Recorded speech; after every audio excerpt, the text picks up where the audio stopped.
ক্রিকেটকে ভদ্রলোকের খেলা বলা হয়ে থাকে। ক্রিকেটেও খেলোয়াড়দের অন্যান্য খেলার খেলোয়াড়দের মতো কিছু ভুল করতে দেখা যায়।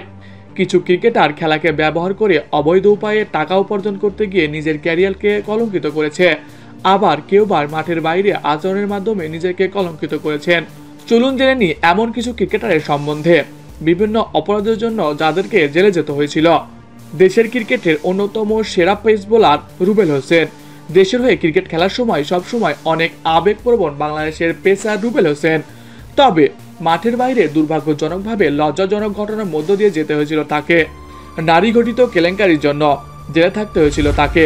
তবে কিছুদিন পর ক্রিকেট বোর্ডের হস্তক্ষেপে আবারও জেল থেকে ছাড়া পেয়ে দেশের হয়ে 2015 বিশ্বকাপ খেলেন তিনি, এবং সেই বিশ্বকাপে তিনি ইংল্যান্ডের বিপক্ষে জয়ের নায়কও ছিলেন।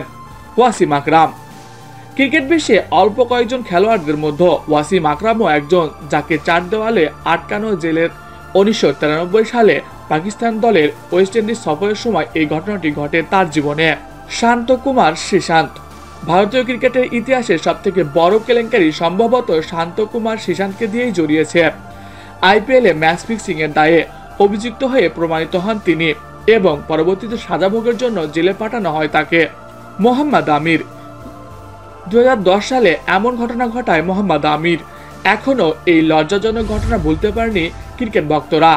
এই বামহাতি পেসার মাত্র 17 বছর বয়সে যখন আন্তর্জাতিক ক্রিকেটের ফর্মে তুঙ্গে ছিলেন, তখনই একটি ভুল করে বসেন, যা তার জীবনকে সম্পূর্ণ বদলে দেয়। 2010 সালে ইংল্যান্ডের বিপক্ষে টেস্ট চলাকালীন সময়ে ঘটনাটি ঘটান তিনি। দলের অধিনায়ক সালমান বাটের সাথে প্ল্যানিং করে নো বল করেন মোহাম্মদ আমির ও মোহাম্মদ আসিফ। সালমান বাট ঘৃণিত কাজটি করান এই দুই পেসারকে দিয়ে। তাদের এই স্পট ফিক্সিং পরবর্তীতে ধরা পড়ে। এরপর 6 মাসের জন্য জেল খাটতে হয় মোহাম্মদ আমিরকে। অন্যদিকে মোহাম্মদ আসিফ ও সালমান বাটকেও জেলে থাকতে হয়েছে যথাক্রমে 12 মাস ও 30 মাস। Ben Stokes. ইংল্যান্ডের তারকা অলরাউন্ডার বেন স্টোকস 2022 সালে অনেক বিপদের সম্মুখীন হয়েছিলেন তিনি। ব্রিস্টলে একজন পথচারীর সাথে রাতের বেলা মারপিট বাঁধিয়েছিলেন তিনি। এরপর থেকেই ব্যক্তিগত জীবন এবং ক্রিকেট ক্যারিয়ার উভয় জায়গাতে অনেক বিপদের মধ্যে দিয়ে যেতে হয়েছে তাকে। ওই রাতের ঘটনার পর জেলে যেতে হয়েছিল স্টোকসকে। পরের দিন কোর্ট থেকে জামিন নেওয়ার আগ পর্যন্ত জেলের মধ্যে রাত কাটানো হয়েছিল বেন স্টোকসকে। সন্দীপ লামিচানে। ধর্ষণের দায়ে নেপালের সাবেক অধিনায়ক সন্দীপ লামিচানেকে 8 বছরের কারাদণ্ড দিয়েছে নেপালের একটি আদালত।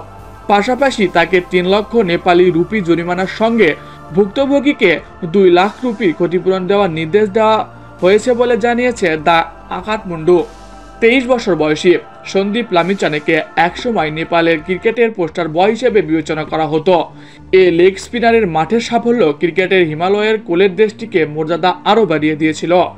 2022 সালে কাঠমান্ডুর একটি হোটেলে একজন তরুণীকে ধর্ষণের অভিযোগ আনা হয় লামিচানের বিরুদ্ধে। তবে এরপর জামিনে মুক্তি পান তিনি, আন্তর্জাতিক ক্রিকেটেও ফেরেন। তবে শেষ পর্যন্ত তাকে আবারও 8 বছরের জেল দেন কাঠমান্ডুর আদালত। তাই তাকে আগামী 8 বছরের জন্য জেলেই থাকতে হচ্ছে। তো প্রিয় দর্শক, এই সকল ক্রিকেটারের মধ্যে কোন ক্রিকেটার আপনার প্রিয়, কমেন্ট করে জানিয়ে দিন। এছাড়াও খেলাধুলার সকল আপডেট সবার আগে পেতে হলে আমাদের চ্যানেলটি সাবস্ক্রাইব করতে ভুলবেন না। ধন্যবাদ সবাইকে।